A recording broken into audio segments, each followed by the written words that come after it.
ਸਵਾਗਤ। ਮੈਂ ਹਰਜਿੰਦਰ ਸਿੰਘ ਰੰਧਾਵਾ, ਤੁਸੀਂ ਦੇਖ ਰਹੇ ਹੋ ਪੰਜਾਬ ਟੈਲੀਵਿਜ਼ਨ ਔਰ ਮੇਰੇ ਨਾਲ ਨੇ senior journalist Manpreet Randhawa. Manpreet ji, welcome. ਬਹੁਤ ਬਹੁਤ ਧੰਨਵਾਦ ਤੁਹਾਡਾ ਰੰਧਾਵਾ ਜੀ।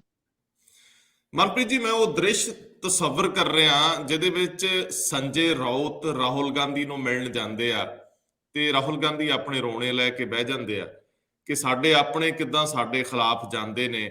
ਉਹ ਕਾਂਗਰਸ ਦੀ ਅੰਦਰ ਦੀ ਰਾਜਨੀਤੀ ਨੂੰ ਸੰਜੇ ਰਾਉਤ ਨਾਲ ਡਿਸਕਸ ਕਰਦੇ ਆ।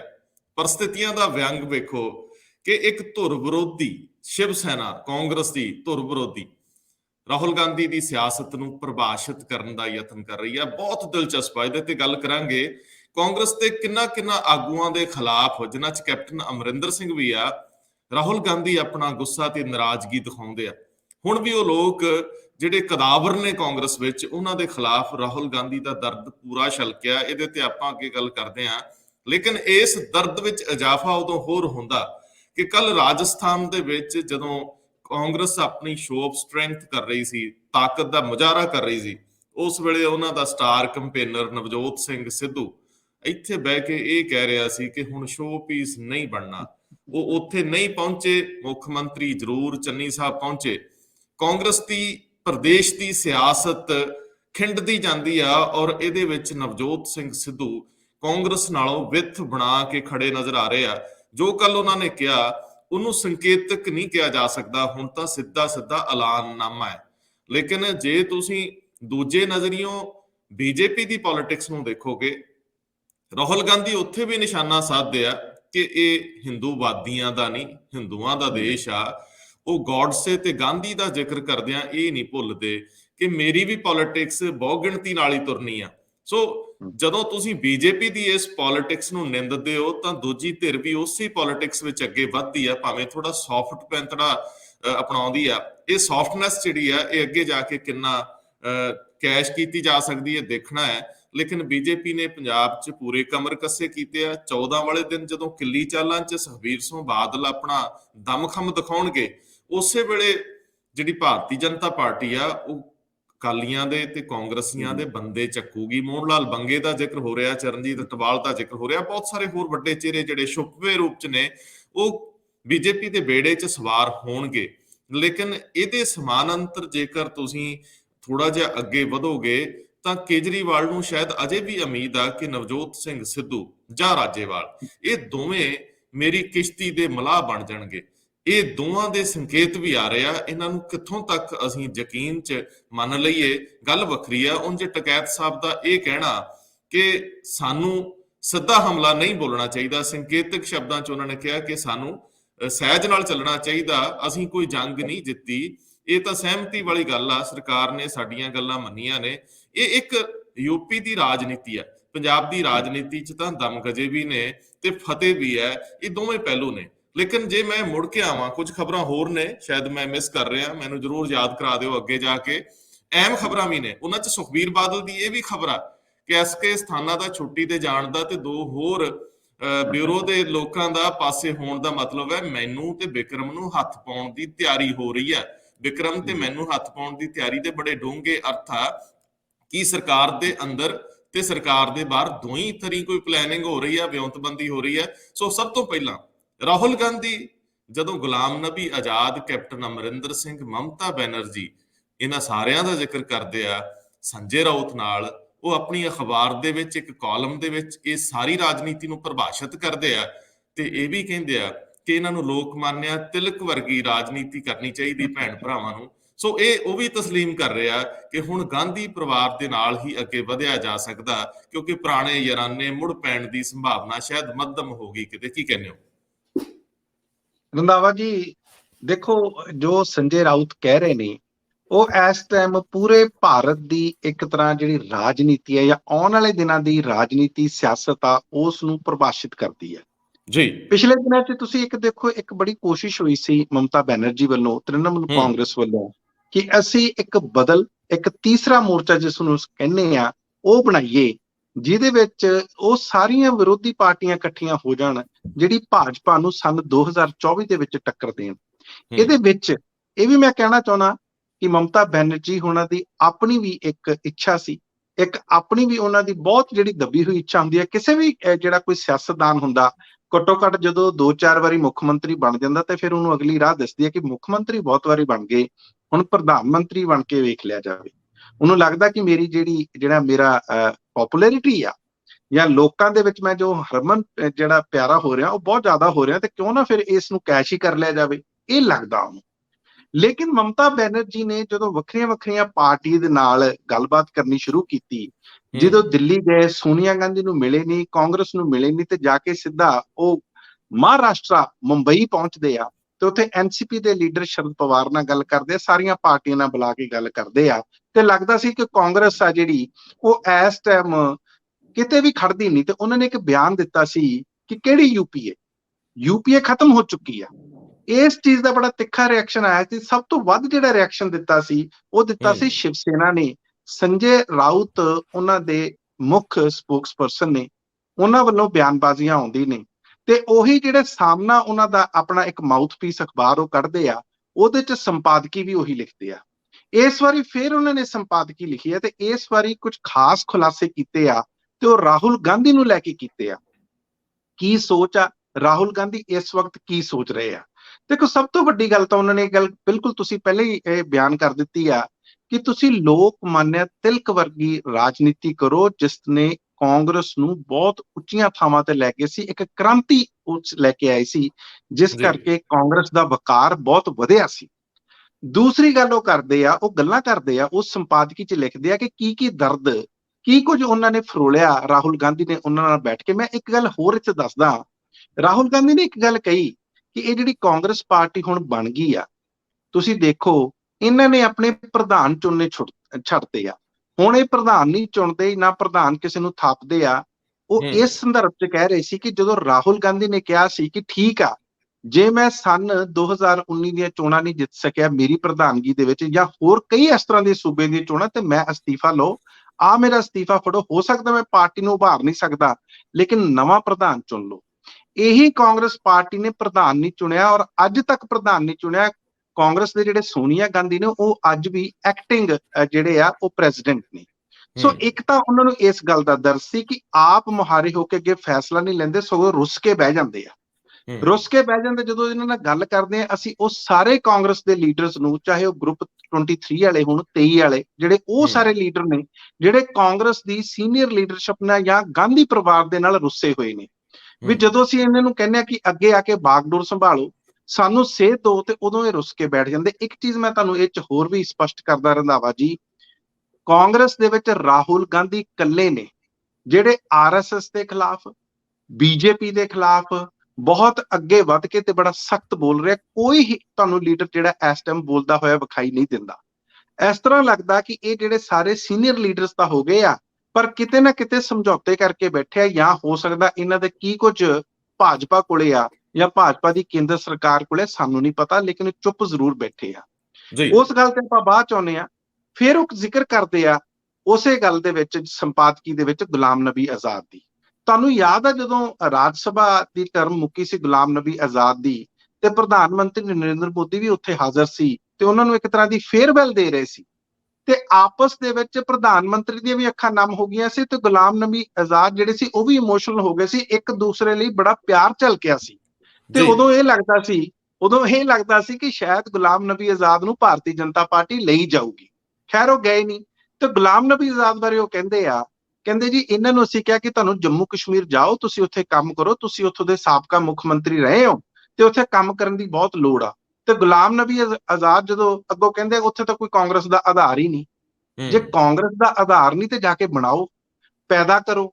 ਲੇਕਿਨ ਮੇਰੀ ਉਹੀ ਗੱਲ ਦੁਬਾਰਾ ਕਹਿਣ ਦੀ ਹੈ ਕਿ ਬਹੁਤ ਸਾਰੇ ਕਾਂਗਰਸੀ ਲੀਡਰ ਇਹੋ ਜਿਹੇ ਆ ਜਿਨ੍ਹਾਂ ਨੇ ਸ਼ਾਇਦ ਕਦੇ ਚੋਣ ਨਹੀਂ ਲੜੀ, ਰਾਜ ਸਭਾ ਦੀਆਂ ਸੀਟਾਂ ਲੈ ਕੇ ਉੱਥੇ ਬੈਠ ਜਾਂਦੇ ਆ, ਤੇ ਜਦੋਂ ਕਿਤੇ ਸਰਕਾਰ ਬਣਦੀ ਆ, ਜਦੋਂ ਸਰਕਾਰ ਇਹਨਾਂ ਦੀ ਝੋਲੀ 'ਚ ਡਿੱਗਦੀ ਆ, ਉਦੋਂ ਜਾ ਕੇ ਮੰਤਰੀ ਬਣ ਜਾਂਦੇ ਆ। ਇਸ ਤਰ੍ਹਾਂ ਦੀ ਮੇਰੇ ਕੋਲ ਬਹੁਤ ਲੰਬੀ ਲਿਸਟ ਆ ਜਿਹੜੀ ਚੋਣਾਂ ਲੜਨ ਤੋਂ ਬੜੇ ਡਰਦੇ ਆ। ਦੇਖੋ ਗੱਲ ਇਹ ਮਨਪ੍ਰੀਤ ਜੀ, ਜਦੋਂ ਉਹ ਗੱਲ ਕਰਦੇ ਆ ਨਾ ਕਿ ਕੈਪਟਨ ਅਮਰਿੰਦਰ ਸਿੰਘ ਨੇ ਪੰਜਾਬ 'ਚ ਕਾਂਗਰਸ ਕਮਜ਼ੋਰ ਕਰਤੀ, ਜਦੋਂ ਉਹ ਗੱਲ ਕਰਦੇ ਆ, ਜੇ ਕਪਿਲ ਸਿੱਬਲ ਨੂੰ ਸੰਕੇਤਕ ਭਾਸ਼ਾ 'ਚੋਂ ਕਰਦੇ ਆ, ਮਨੀਸ਼ ਤਿਵਾੜੀ ਵੀ ਬੜੀ ਦੇਰ ਤੋਂ ਵਿਰੋਧ ਕਰ ਰਿਹਾ, ਸ਼ਸ਼ੀ ਥਰੂਰ ਇੱਕ ਲਰਨਡ ਬੰਦੇ ਆ, ਬੋਲਣ 'ਚ ਲਿਖਣ 'ਚ ਉਹਨਾਂ ਦੀ ਮਹਾਰਤ ਹਾਸਲ ਆ। ਇਸ ਸਾਰੇ ਦਰਮਿਆਨ 'ਚ ਇੱਕ ਐਂਗਲ ਮੇਰੇ ਮਨ 'ਚ ਇਹ ਵੀ ਉੱਭਰਦਾ ਹੈ ਕਿ ਕੀ ਰਾਹੁਲ ਗਾਂਧੀ ਜਦੋਂ ਇਹਨਾਂ ਪੁਰਾਣੇ ਆਗੂਆਂ ਦੀ ਗੱਲ ਕਰ ਰਹੇ ਆ, ਤਾਂ ਉਹ ਆਪਣੀਆਂ ਕਮੀਆਂ ਜਾਂ ਉਹਨਾਂ ਦੇ ਆਪਣੇ ਅੰਦਰ ਜੋ ਘਾਟਾਂ ਰਹੀਆਂ ਹੋਣਗੀਆਂ ਕਿ ਇੰਨੇ ਲੋਕ ਤੁਹਾਡੀ ਰਾਜਨੀਤੀ ਨਾਲ ਨਹੀਂ ਸਹਿਮਤ ਜਾਂ ਤੁਹਾਡੀ ਰਾਜਨੀਤੀ ਨੂੰ ਤਸਲੀਮ ਨਹੀਂ ਕਰ ਰਹੇ, ਮੰਨ ਨਹੀਂ ਰਹੇ, ਤੇ ਉਦੋਂ ਕੋਈ ਨਾ ਖਾਮੀ ਤਾਂ ਤੁਹਾਡੇ 'ਚ ਵੀ ਹੋਊਗੀ, ਕੋਈ ਨਾ ਕੋਈ ਤਾਂ ਕਮੀ ਰਹੀ ਹੋਊਗੀ।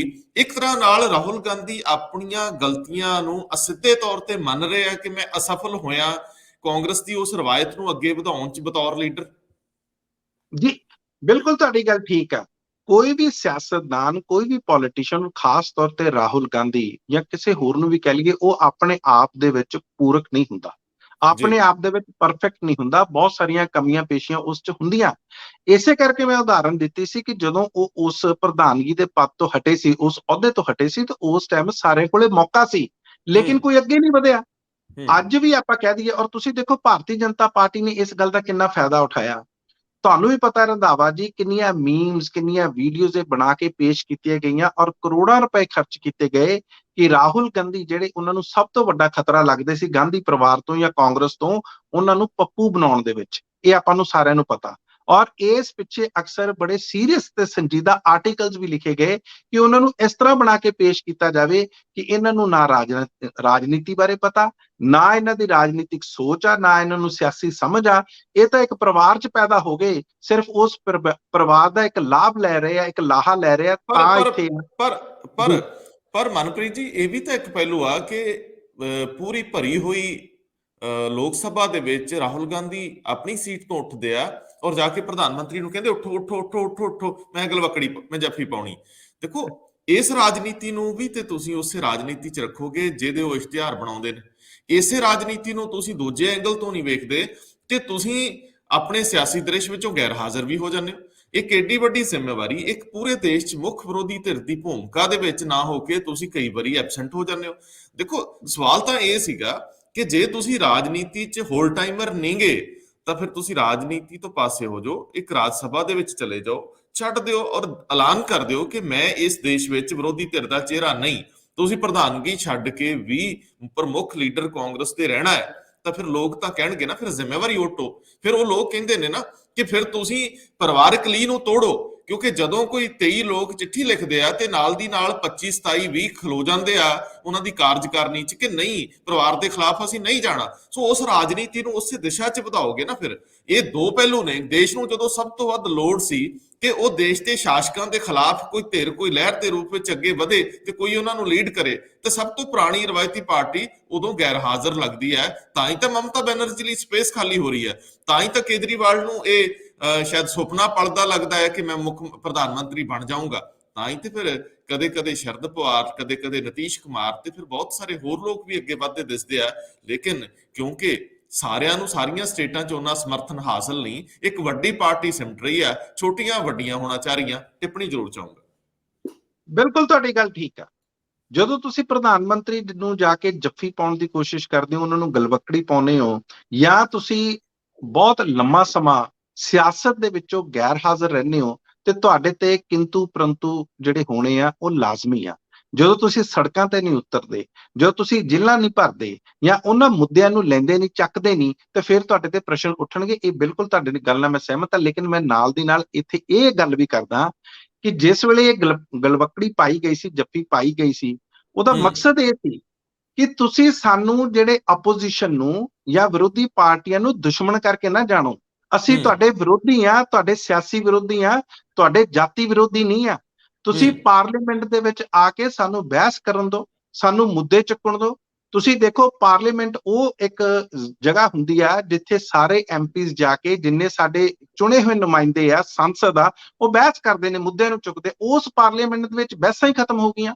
ਹਰ ਕੋਈ ਮੁੱਦਾ ਜਿਹੜਾ ਹੈ, ਉਹ ਰਾਜ ਸਭਾ ਹੋਵੇ, ਉਹ ਲੋਕ ਸਭਾ ਹੋਵੇ, ਉੱਥੇ ਬਹਿਸ ਨਹੀਂ ਹੁੰਦੀ। ਸੋ ਕਹਿਣ ਦਾ ਮਤਲਬ ਸੀ, ਇੱਕ ਤਰ੍ਹਾਂ ਦਾ ਜਿਹੜਾ ਆਪਸ ਦੇ ਵਿੱਚ ਬਹੁਤ ਜ਼ਿਆਦਾ ਮਤਭੇਦ ਉੱਭਰ ਆਏ ਸੀ, ਔਰ ਇਸ ਤਰ੍ਹਾਂ ਦੇ ਮਤਭੇਦ ਉੱਭਰ ਆਏ ਸੀ, ਇਦਾਂ ਲੱਗਦਾ ਸੀ ਕਿ ਦੁਸ਼ਮਣ ਆ ਇੱਕ ਤਰ੍ਹਾਂ ਦੇ। ਕਾਂਗਰਸ ਨੂੰ ਇਦਾਂ ਸਮਝਿਆ ਸ਼ਾਇਦ ਕੋਈ ਪਾਕਿਸਤਾਨ ਦੀ ਪਾਰਟੀ ਆ, ਕਿਉਂਕਿ ਬਿਆਨਬਾਜ਼ੀਆਂ ਇਸ ਤਰ੍ਹਾਂ ਦੀਆਂ ਆ ਰਹੀਆਂ ਸੀ। ਤਾਂ ਉਸ ਚੀਜ਼ ਨੂੰ ਖਤਮ ਕਰਨ ਲਈ ਉਹਨੇ ਕਿਹਾ ਕਿ ਵਿਰੋਧੀ ਹਮੇਸ਼ਾ ਰਹੇ ਆ, ਵਿਰੋਧੀ ਧਿਰ ਦਾ ਸੰਸਦ ਦੇ ਵਿੱਚ ਰਹਿਣਾ ਬਹੁਤ ਲਾਜ਼ਮੀ ਹੈ। ਜੇ ਵਿਰੋਧੀ ਧਿਰ ਨਹੀਂ ਹੋਏਗਾ ਤਾਂ ਸੰਸਦ ਵਿੱਚ ਹੋਣ ਦਾ ਕੋਈ ਫਾਇਦਾ ਨਹੀਂ ਹੈ। ਸੋ ਇਹ ਗੱਲ ਉਹਨਾਂ ਨੇ ਕਹਿਣ ਦੀ ਇੱਕ ਕੋਸ਼ਿਸ਼ ਜ਼ਰੂਰ ਕੀਤੀ ਸੀ। ਬਾਕੀ ਜਿਹੜੀਆਂ ਉਹਨਾਂ ਦੀ ਕਮੀਆਂ ਪੇਸ਼ੀਆਂ, ਕਿ ਲੰਮਾ ਸਮਾਂ ਉਹ ਚਲੇ ਜਾਂਦੇ ਸੀ, ਗੈਰ ਹਾਜ਼ਰ ਰਹਿੰਦੇ ਸੀ। ਬਾਅਦ ਦੇ ਵਿੱਚ ਦੇਖੋ, ਜਦੋਂ ਤੁਸੀਂ ਇਹ ਪੁਆਇੰਟ ਆਊਟ ਕਰਦੇ ਹੋ, ਕਿਸੇ ਆਪਣੇ ਪਾਰਟੀ ਪਲੇਟਫਾਰਮ ਤੇ ਇਹ ਚੀਜ਼ਾਂ ਚੁੱਕਦੇ ਹੋ, ਤਾਂ ਜ਼ਰੂਰ ਗੱਲਾਂ ਸੁਣੀਆਂ ਜਾਂਦੀਆਂ। ਹੁਣ ਪਿਛਲੇ ਕਿੰਨੇ ਸਮੇਂ ਤੋਂ ਲਗਾਤਾਰ ਅਸੀਂ ਉਹਨਾਂ ਨੂੰ ਸੜਕਾਂ ਤੇ ਵੀ ਦੇਖਦੇ ਹਾਂ, ਅਸੀਂ ਪ੍ਰਿਯੰਕਾ ਗਾਂਧੀ ਹੁਣਾਂ ਨੂੰ ਵੀ ਸੜਕਾਂ ਤੇ ਦੇਖਦੇ ਹਾਂ, ਉਹਨਾਂ ਨੂੰ ਝਾੜੂ ਲਾਉਂਦੇ ਹੋਏ ਵੀ ਦੇਖਦੇ ਹਾਂ, ਉਹਨਾਂ ਨੂੰ ਜੇਲ੍ਹ 'ਚ ਜਾਂ ਗੈਸਟ ਹਾਊਸ 'ਚ ਵੀ ਦੇਖਦੇ ਹਾਂ। ਸੋ ਇਹ ਗੱਲਾਂ ਬਿਲਕੁਲ ਹੁੰਦੀਆਂ, ਲੇਕਿਨ ਜੇ ਕਿਤੇ ਇਹ ਪਾਰਟੀ ਪਲੇਟਫਾਰਮ ਤੇ ਚੁੱਕੀਆਂ ਜਾਣ ਤੇ ਆਪਸ ਦੇ ਵਿੱਚ ਇਹ ਗੱਲ ਸਲਾਹ ਕਰਕੇ ਕੀਤੀ ਜਾਵੇ, ਤੇ ਸ਼ਾਇਦ ਪਾਰਟੀ ਨੂੰ ਬਿਹਤਰ ਜਿਹੜਾ ਹੈਗਾ ਉਹ ਹੁੰਗਾਰਾ ਮਿਲੇ। ਉਹ ਜਿਹੜਾ ਨਹੀਂ ਮਿਲ ਰਿਹਾ, ਇਸੇ ਕਰਕੇ ਆਪਸ ਦੇ ਵਿੱਚ ਇਹ ਸਾਰਾ ਵਾਦ ਵਿਵਾਦ ਹੋ ਰਿਹਾ। ਜੀ ਰੰਧਾਵਾ ਜੀ।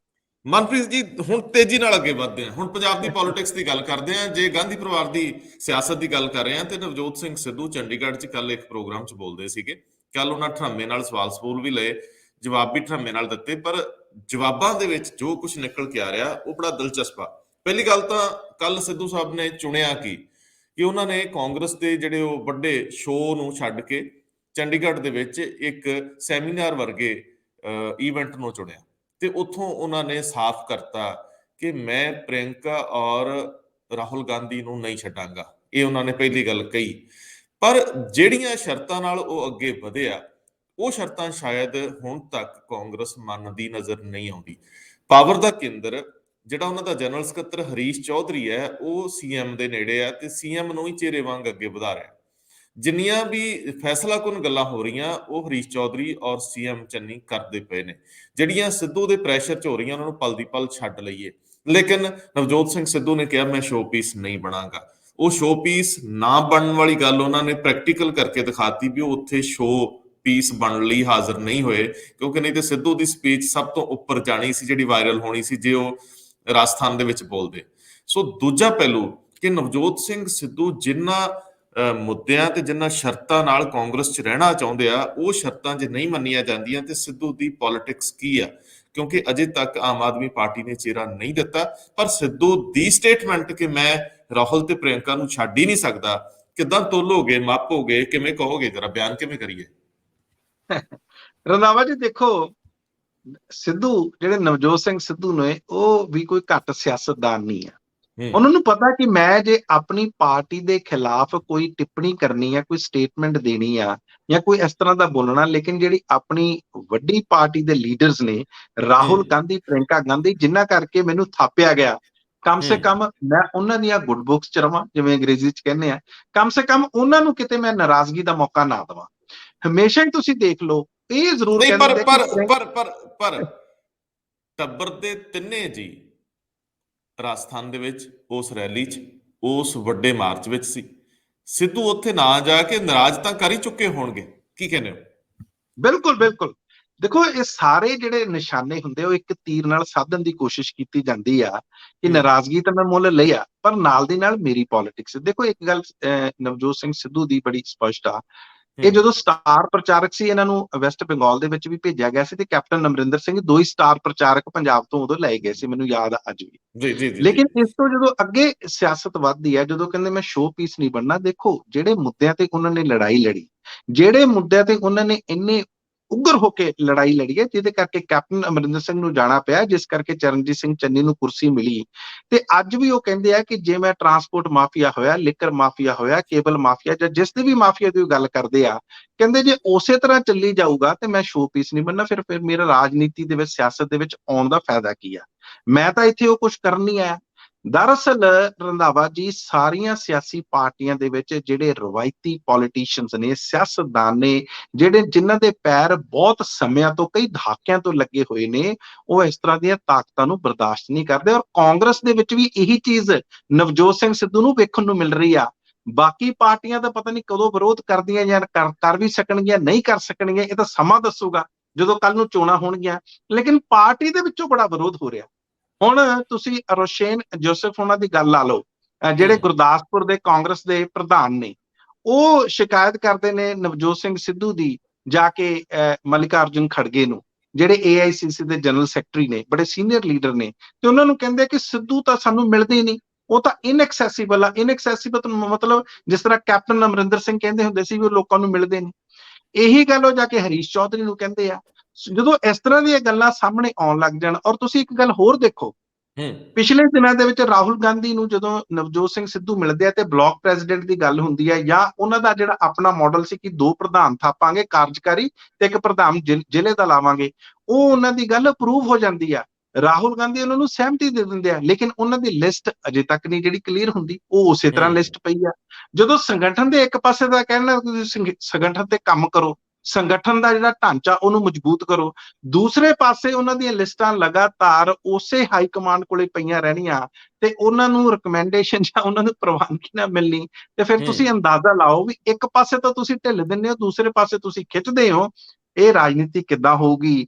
ਤੇ ਤੁਹਾਨੂੰ ਇਹ ਵੀ ਯਾਦ ਕਰੋ, ਜਦੋਂ ਏਜੀ ਦਾ ਮੁੱਦਾ ਆਉਂਦਾ, ਡੀਜੀਪੀ ਦਾ ਮੁੱਦਾ ਆਉਂਦਾ ਕਿ ਸਿੱਧੂ ਸਾਹਿਬ ਨੂੰ ਉਹ ਪਲੇਟ ਤੇ ਨਹੀਂ ਮਿਲ ਗਿਆ, ਉਹਦੇ ਲਈ ਵੀ ਹੂੰ ਲੜਾਈ ਲੜਨੀ ਪਈ। ਤੇ ਹਜੇ ਵੀ ਹੂੰ ਜਿਹੜੇ ਮੁੱਦੇ ਆ ਕਈ ਤਰ੍ਹਾਂ ਦੇ ਬਾਕੀ ਆ, ਹਜੇ ਵੀ ਮੁੱਦੇ ਆ ਜਿਹੜੇ ਡਰੱਗਸ ਤੇ ਕਿਸੇ ਤਰ੍ਹਾਂ ਦੀ ਸਰਕਾਰ ਕਲੈਰਿਟੀ ਨਹੀਂ ਦੇ ਰਹੀ, ਤੇ ਫਿਰ ਨਵਜੋਤ ਸਿੰਘ ਸਿੱਧੂ ਹੁਣਾਂ ਨੂੰ ਲੱਗਦਾ ਵੀ ਇੰਨੀ ਵੱਡੀ ਲੜਾਈ ਲੈ ਕੇ ਮੈਂ ਕੀਤਾ ਕੀ, ਖੱਟਿਆ ਕੀ? ਇਹਨਾਂ ਸਾਰੀਆਂ ਚੀਜ਼ਾਂ ਨੂੰ ਮੁੱਦਾ ਰੱਖ ਕੇ ਉਹ ਕਹਿੰਦੇ ਮੈਂ ਸ਼ੋ ਪੀਸ ਨਹੀਂ ਬਣਨਾ ਚਾਹੁੰਦਾ। ਜੀ ਅੱਛਾ, ਇੱਥੇ ਰੰਧਾਵਾ। ਇੱਥੇ ਇੱਥੇ ਇੱਥੇ ਉਹ ਇੱਕ ਗੱਲ ਨਾਲ ਕਹਿਣੀ ਨਹੀਂ ਭੁੱਲਦੇ ਕਿ ਜੇ ਮੈਂ ਗ੍ਰਹਿ ਮੰਤਰੀ ਹੁੰਦਾ, ਮਤਲਬ ਸੁਖਜਿੰਦਰ ਸਿੰਘ ਰੰਧਾਵੇ ਨਾਲ ਸ਼ਰੀਕੇਬਾਜ਼ੀ ਉਹ ਪੂਰੀ ਪਗਾਉਂਦੇ ਇੱਥੇ ਵੀ। ਜੇ ਮੈਂ ਗ੍ਰਹਿ ਮੰਤਰੀ ਹੁੰਦਾ ਤੇ ਫਿਰ ਉਹ ਜੀਜੇ ਸਾਲੇ ਦਾ ਜ਼ਿਕਰ ਕਰਨਾ ਨਹੀਂ ਭੁੱਲਦੇ।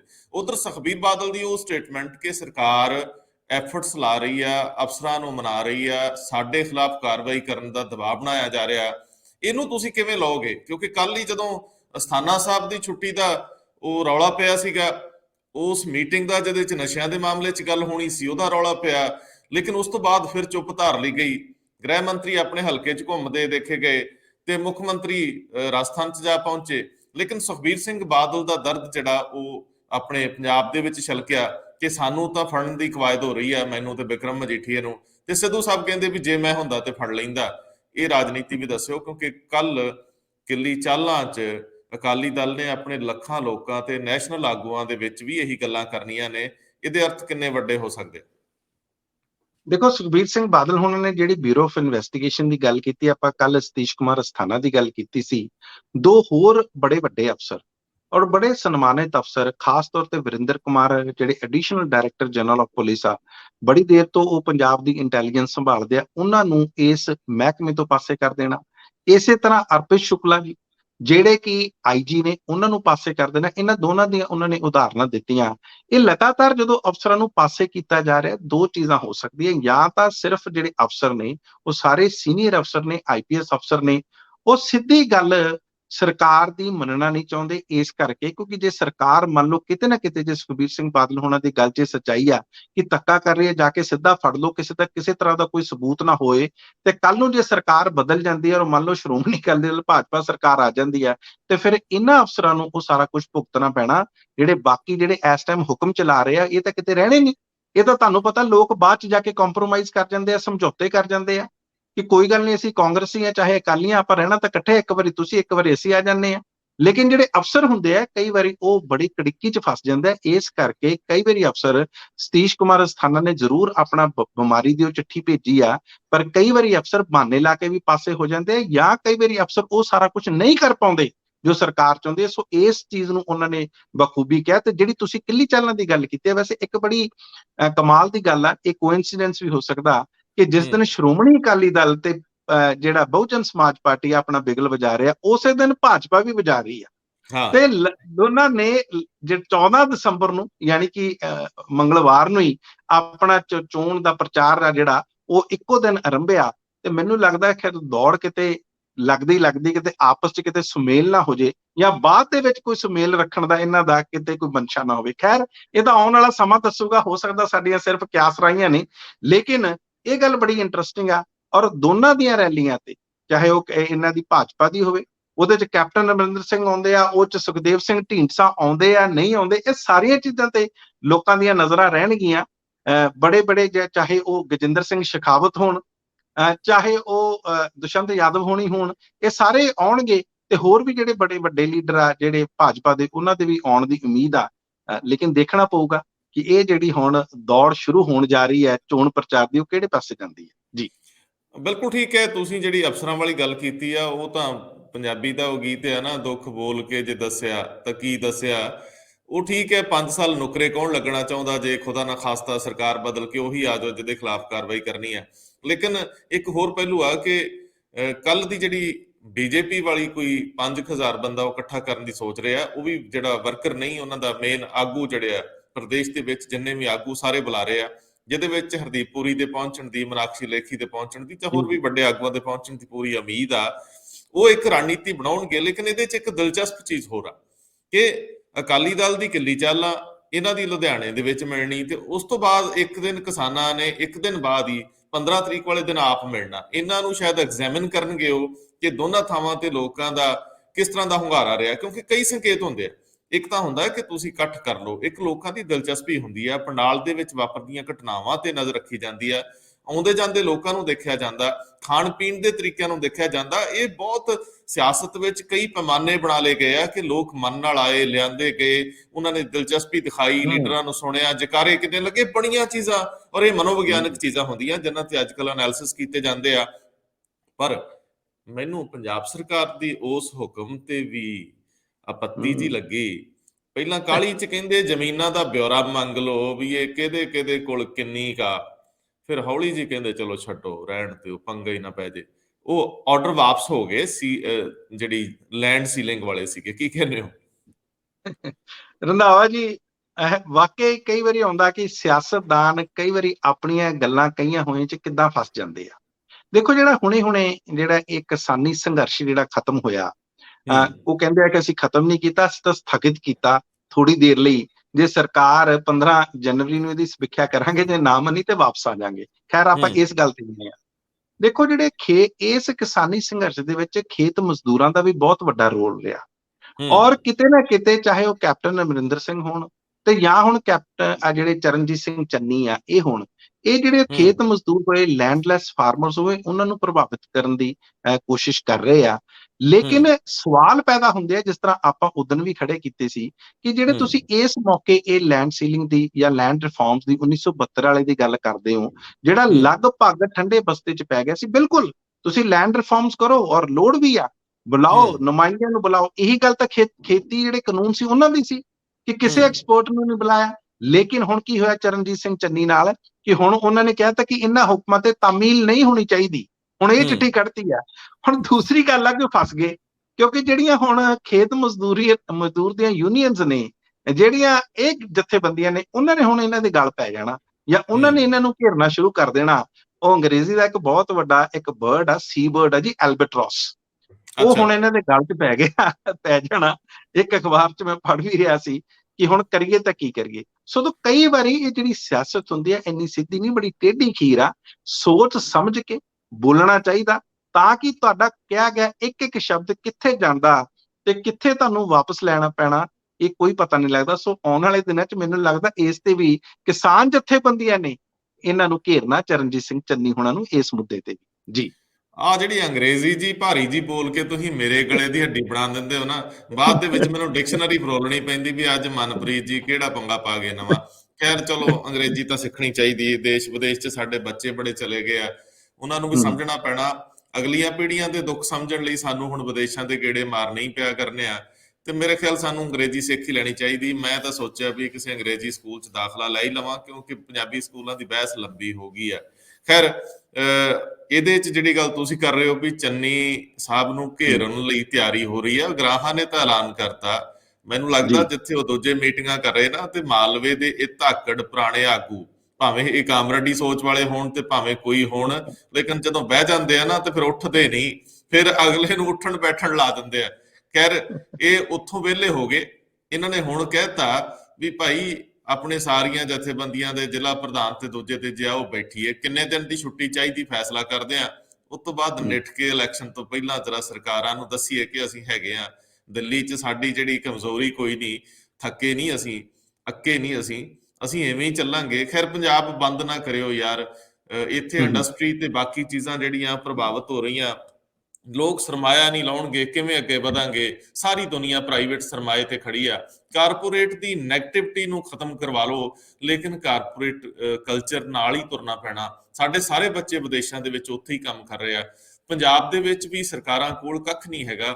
ਜੇ ਕੋਈ ਪ੍ਰਾਈਵੇਟ ਸਰਮਾਇਆ ਲੱਗੂਗਾ ਤਾਂ ਪੰਜਾਬ ਦਾ ਮੂੰਹ ਮੱਥਾ ਬਣਨਾ ਹੈ, ਨਹੀਂ ਤਾਂ ਫਿਰ ਆਪਣਾ ਕੋਆਪਰੇਟਿਵ ਕਲਚਰ ਹੀ ਉਸਾਰ ਲਓ, ਰਲ ਮਿਲ ਕੇ ਕਰ ਲਓ। ਰਲ ਮਿਲ ਕੇ ਕੀ ਕਰਨਾ, ਦੋ ਸਕੇ ਭਰਾ ਇਕੱਠੇ ਨਹੀਂ ਬਹਿੰਦੇ ਤੇ ਬਹੁਤਿਆਂ ਨੇ ਕਿੱਥੋਂ ਬਹਿਣਾ, ਪਿੰਡ 'ਚ ਚਾਰ ਚਾਰ ਧੜੇ ਸਿਆਸਤਾਂ ਨੇ ਬਣਾਤੇ ਆ। ਰੱਬ ਖੈਰ ਕਰੇ, ਕੁਦਰਤ ਇਸ ਖਿੱਤੇ ਨੂੰ ਲੱਗੀ ਨਜ਼ਰ ਤੋਂ ਬਚਾਵੇ, ਹੁਣ ਗਾਂ ਕੁਛ ਔੜ ਪੌੜ ਹੋਵੇ। ਇਹ ਸਰਕਾਰ ਘੱਟੋ ਘੱਟ ਜਿਹੜੀ ਆਉਣ ਵਾਲੀ ਇਹੋ ਹੀ ਕਿ ਚੱਜ ਦੀ ਆ ਜੇ। ਬਹੁਤ ਮਿਹਰਬਾਨੀ, ਬਹੁਤ ਧੰਨਵਾਦ। ਬਹੁਤ ਬਹੁਤ ਧੰਨਵਾਦ ਤੁਹਾਡਾ ਰੰਧਾਵਾ ਜੀ।